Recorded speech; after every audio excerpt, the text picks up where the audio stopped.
Please buckle up your seatbelt and we are ready to go. Going on a 3, 2, 1, trip. go, with our rocket ship. favorite rocket ship. Zooming through the sky, little Einsteins climb aboard. Welcome to our Thailand trip, my friend. You will enjoy this tour as we go see the places, history, and detailed literatures of this country.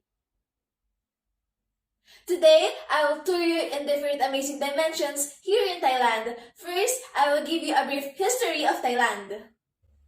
Thailand is located in the center of mainland Southeast Asia. It is falsely named as the Siam until 1993 and greatly called as the Kingdom and the Heart of Southeast Asia.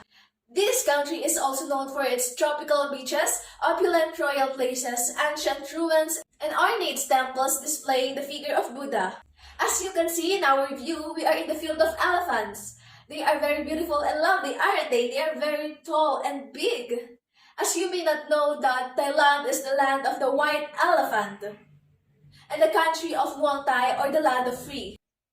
Thais have their own culture and create it into reality, such as their music, architecture, literature, folk dances, and sculptures. And for your information, Thailand is the only Southeast Asian country that has been never taken over by a European power.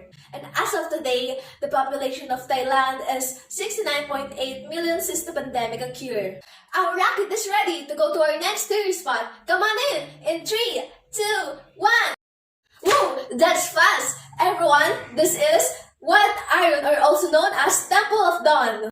Because when General Taksin arrived in this temple, he saw this temple during sunrise during a Burmese-Siamese war. And that is the reason why it is called Temple of Dawn. And it sits on the bank of the Chao Phraya River. This is also used to be the home of the Emerald Buddha before it was called Bangkok, the capital city. Let's now get going to our next destination. Let's go! This is where we will talk about the Thais literature. For your information, we are here in Ayutthaya, where many pieces of literature were lost because in 18th century, the Burmese-Siamese war began by the Konbaung dynasty of Burma, but they failed to take Ayutthaya. So, shall we begin?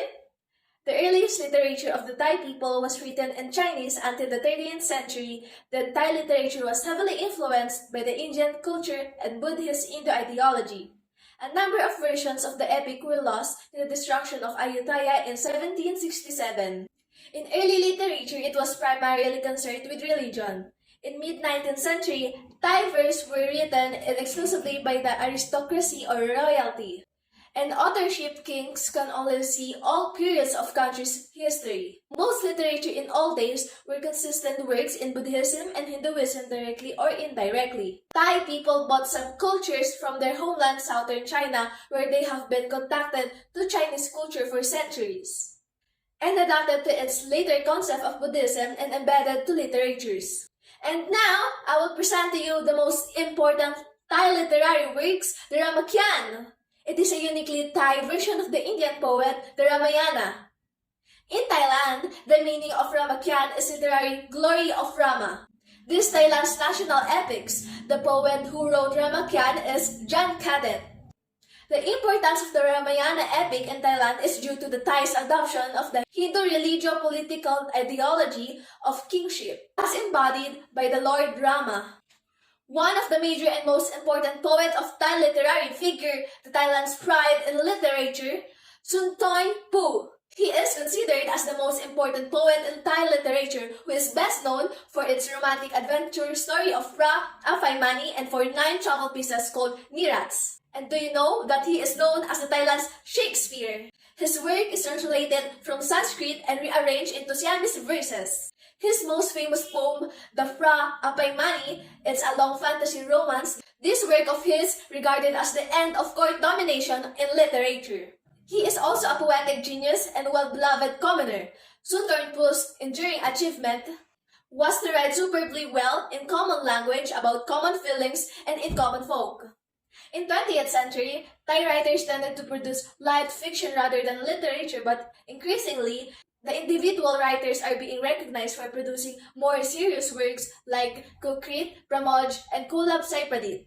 Thailand has had a number of expert writers in the 20th century as well. There is also the first golden age of Thai literature of Ayutthaya. In the time of King Nirai in 1657 to 1688, All literary activity ceased in the 16th century. Under King Nirai, Siamese literature achieved its first golden age. Nirai himself is a great poet, and during his reign, new verse forms were evolved. He wrote poetic romances based on stories from the 50 Jatakas, which were in fact folk tales. The second golden age under King Rama II in 1809 to 1894, the new dynasty was established in the new capital, the Bangkok. During this time, women achieved prominence as poets for the first time. King Rama himself composed a final versions of Rama and Inaw such as Kun Chang and Kun Pen. This poet is based on the incident of Thai history. Later on his dynasty, he disbanded the corps of writers and discouraged the performance of plays at his court. Did you know in the late 18th century, all the literary works written have not survived? For the last Thai literature, we have the modern Thai literature. King Rama V and King Rama VI were also writers, mainly of non-fiction works as part of their program of combined Western knowledge with traditional Thai culture.